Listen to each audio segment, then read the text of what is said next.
Women who accused me of sexual assault just got indicted for committing felony fraud against me. Imagine that. Now, let me catch up to speed. In the last 3 years, 2 women have taken legal action against me. Lindsay Hill started all of this. You may remember her from this video, as the girl who set me up and lied to the world in an attempt to take my money. Well, today, the only other one, Darcy Adana Asimonu, has been criminally indicted for committing felony fraud against me and another man. So now she's facing up to 16 years in prison.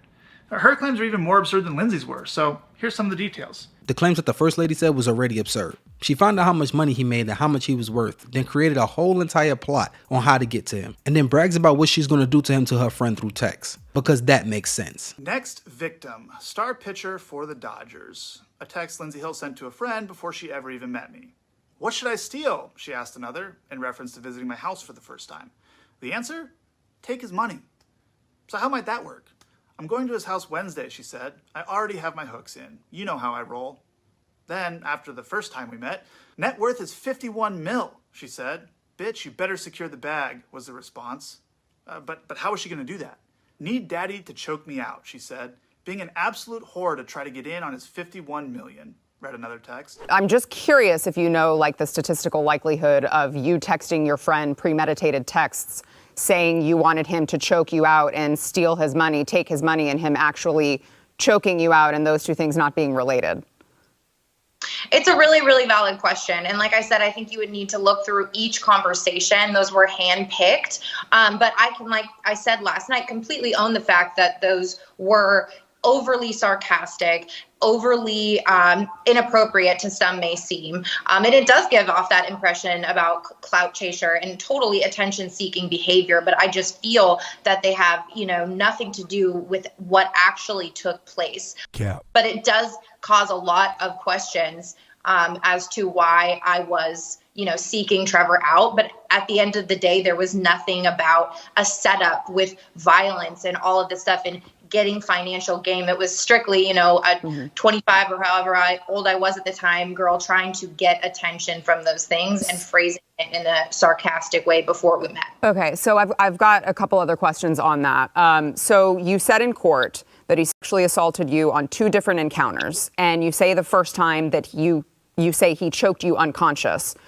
Clearly, the insinuation is you didn't like it, because now you're calling it an assault. But why did you make the drive back to LA to meet back up with him a second time if this man had just assaulted you by your own account?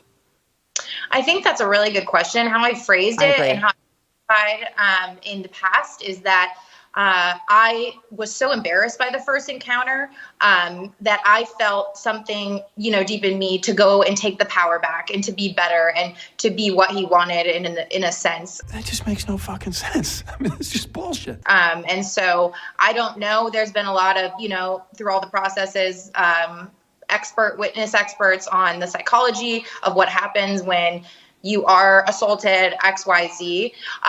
But there was something in me that felt like I needed to make it better in a sense. Okay.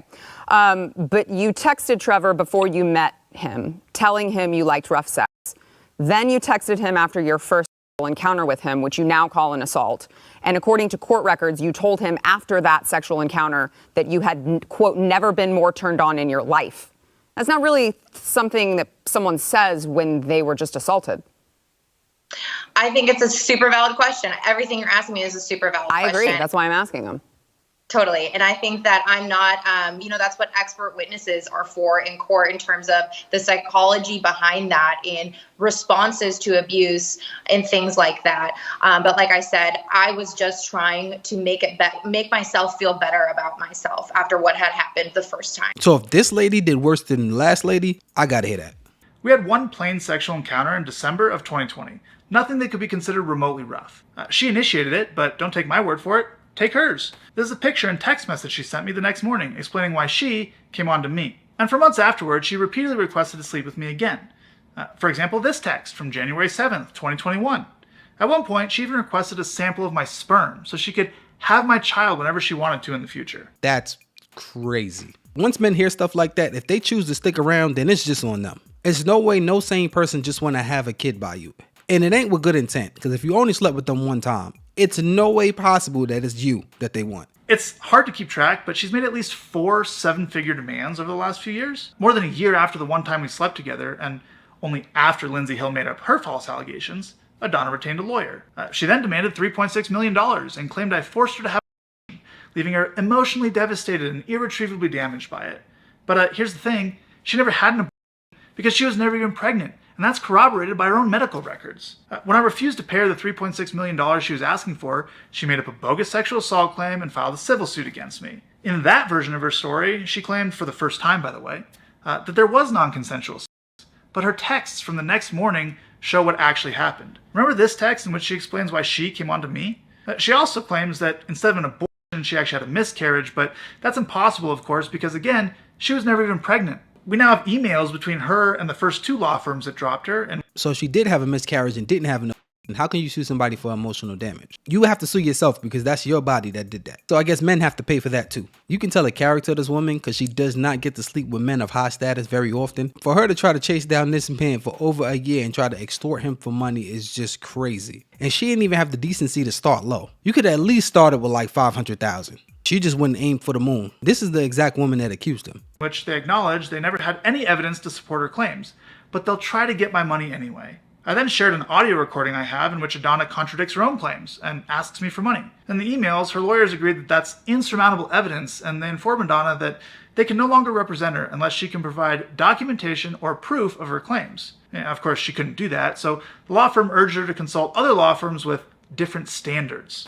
Now, Adana has filed more than 10 police reports claiming sexual assault or harassment against other men, including at least one other professional athlete. But after the Scottsdale police completed their investigation into her claim against me, she's the one being indicted for felony fraud. Got him! And not just against me, against another man as well. She made up bogus sexual assault claims and attempted to extort him too. And it gets worse. In my lawsuit against her, we subpoenaed a witness whom she knew for relevant documents to use in our case. And when she found out, she immediately made sexual assault claims against him too. Her MO is clear. Lie to men to get their money, extort them if she must, and when they refuse to pay, stop paying or stop giving her what she wants, go to the police, accuse them of sexual assault, and file a civil suit against them to retaliate. It's crazy that a person can conjure up the thought to say, like, you know what, I can use this against people in order to get something. That shows that the system is broken. She didn't make that up, and she's not the first person that did this. How many times have women done the same exact thing and the men have to pay for it? How many men are even sitting in jail today just because a woman conjured up the thoughts to do something like this? And the courts allowed this. So yeah, she's a bad person and we're not going to take that away from her. But the fact that her plan could possibly had worked shows you that it's a bigger problem. And just so no one can say, well, he still has two other accusers, just because the first two are complete frauds doesn't mean the others are. Here's a couple facts about them. They both had lawyers first demand in excess of $3 million to not go public. In both cases, only after I refused to pay any sum of money did their lawyers make anonymous claims in the media. They both had the opportunity to file a criminal complaint against me. Neither of them did. They both had the opportunity to file a civil suit against me. Neither of them did. They both had the opportunity to participate in Lindsay Hill's civil suit against me. They could have even done so anonymously. They both refused. One of them even submitted a statement to the court stating that she never made public accusations against me. The other refused to participate so vehemently that Lindsay Hill took legal action against her, trying to force her to participate. She still refused. So they both had the opportunity to testify under penalty of perjury. Neither of them did. One can only wonder why. I can tell you exactly why, because he's doing what all men should do, especially if you have the means to do it. And that's fight these cases like your life depends on it. Spend every single dollar that you made to clear your name. A lot of people just like it to go away, like try to P. Diddy it away. But all that does is encourages the next person to do it. If you ever followed the P. Diddy lawsuit, as soon as he settled with Cassie, everybody started coming out because now you're settling. That's just easy money for lawyers and people. But this man lost tens of millions of dollars on the first woman that gave him that accusation. The one that set him up in the text and act like he roughed up and did her something bad, but then was in the bed like this after. That's just crazy. Perhaps it's because all of their claims against me are lies. It's been 2 years since these women and their lawyers attempted to weaponize anonymous claims in the media against me to take my money. I addressed them at the time, and as far as I'm concerned, it's in the past. But if there comes a time in the future where I need to defend myself further, I will not hesitate to do so. For now, there's no reason to speak further on this topic, though, because outside of Adana, who's now been indicted with felony fraud, there are no claims against me, no ongoing investigations, and no outstanding lawsuits. At this point, I'm not sure what else I can possibly do to prove my innocence in all this. I did not do what I was accused of. And every institution that our society is entrusted to rule on issues like these, like courts, judges, law enforcement officers, prosecutors, they all agree with me. They've rejected every single claim made against me, even going as far as charging one of my accusers with a felony. If any evidence of any of these claims actually existed, I would have been charged, or at the very least arrested. But that never happened. What else do I have to do to prove that this entire situation has been a massive lie? This is insane. At what point do I get to go back to work and continue earning a living? And that's the sad part, because he lost so much money throughout this just because of accusations. And I also think that all the women should have to conjure all their funds up and have to pay him for what he lost. Will they ever be able to pay back anything that he lost? No. But that's not the point. The point is that these women that made these false accusations that's not going to prison should have their check garnished for the rest of their life and have to pay this man for making a false allegation against him. And if every man does exactly as he does and fight to prove their innocence, it'll still be a problem, because women can still come back 30 years later and say that you did something to them 30 years ago. So it's still a losing battle.